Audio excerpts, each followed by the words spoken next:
The core message seems to be effective boardroom communication about cyber risk. It all hinges on translating those technical complexities into clear, understandable business implications.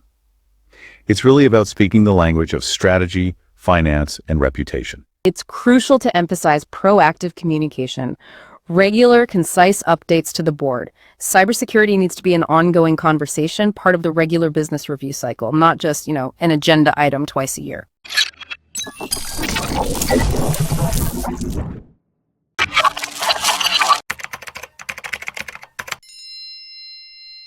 Welcome to the Cybersecurity Podcast series. Today, we're diving deep into something really crucial for modern business. It's all about translating cyber risk so it actually makes sense in the boardroom. And you, listening in, you're probably looking to quickly get the essentials, find some actionable insights. So our mission here really is to pull out the key knowledge from our sources on how to communicate cyber risk effectively, right at the top. And hey, get connected with Sudhakar Kakinada on LinkedIn for a quick chat on how he can help enhance your organization's cybersecurity to the next level of robustness. Okay, so the core challenge we often see, it's bridging that gap, isn't it, between the super technical cybersecurity talk and the strategic business priorities discussed upstairs. Absolutely. And it's more than just simplifying jargon, right? It's really about framing these cyber risks within a proper business context. That way, the board can make genuinely informed decisions. We're talking resource allocation, strategic alignment. Why is that translation so critical, though? Well, think about it. Without that clear translation, the board is basically flying blind, or at least with major blind spots. That can easily lead to, underinvestment in really crucial security measures, or maybe just getting the priorities completely wrong. It's like trying to understand how healthy a car engine is just by looking at the torque specs for a few bolts. You need the bigger picture, right? Okay. How does it actually perform on the road? Is it reliable? Cybersecurity is similar. It needs presenting in terms of its impact on the business's ability to just operate securely and hit its goals. That's a great analogy. Think of cybersecurity almost like a critical organ in the body of the business. It's health. It directly impacts the well-being of the entire organization. You wouldn't discuss, say, a complex heart condition with a non-medical person using only dense anatomical terms, would you? No, you'd explain the impact on their overall health, their life. Same idea applies here with cyber risk. We got to shift the focus. Shift from the bits and bytes. Exactly. Shift from bits and bytes to the bottom line impact. Okay, so rather than getting bogged down in the details of, a specific zero-day exploit, right, we should be focusing on framing risks in terms that resonate with business leaders.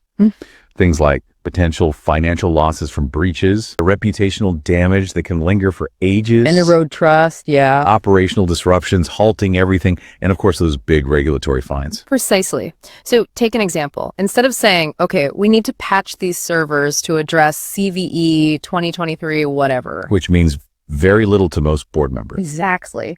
Try framing it like this. Look, failure to address this critical vulnerability could expose us to a significant data breach.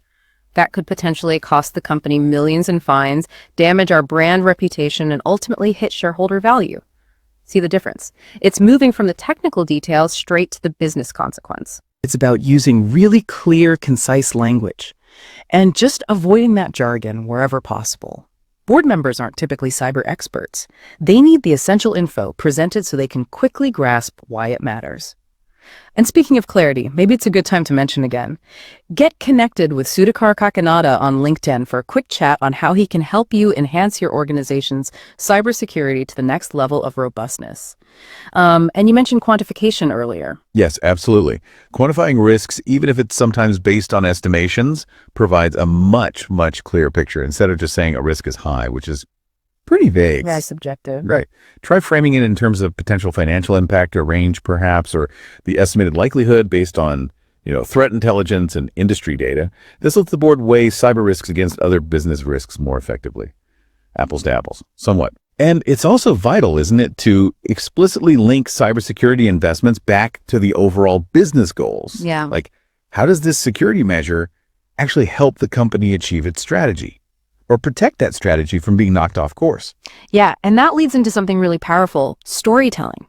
Instead of just dry facts and figures, use relatable scenarios, maybe anonymized examples from your industry, right? Illustrate the potential business consequences. There's that old saying, tell me facts, I'll learn. Tell me a story, I'll remember. We need to translate cyber risk into, well, compelling business narratives. That really elevates cybersecurity, doesn't it? Takes it from being seen as just a technical cost center Exactly. to being a core part of business strategy and resilience. And it can't be just a one-off briefing, right? No, absolutely not. It's crucial to emphasize proactive communication, regular, concise updates to the board. Cybersecurity needs to be an ongoing conversation, part of the regular business review cycle, not just, an agenda item twice a year. Okay, so let's try and summarize this deep dive then. The core message seems to be effective boardroom communication about cyber risk. It all hinges on translating those technical complexities into clear, understandable business implications. It's really about speaking the language of strategy, finance, and reputation.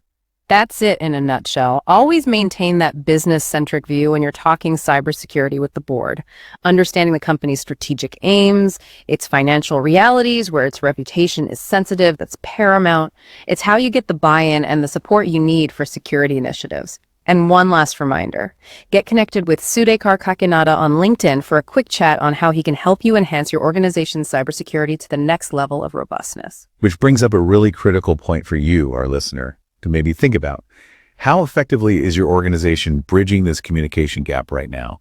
And what are the potential benefits if you could improve that dialogue between cyber teams and the board? Think about better resource use, smarter strategic choices, a more resilient business overall. Indeed. It's ultimately about fostering that shared understanding, shared risk, shared responsibility right at the top. Some really valuable insights there. Agreed. It's a crucial conversation to get right. Stay secured and stay tuned.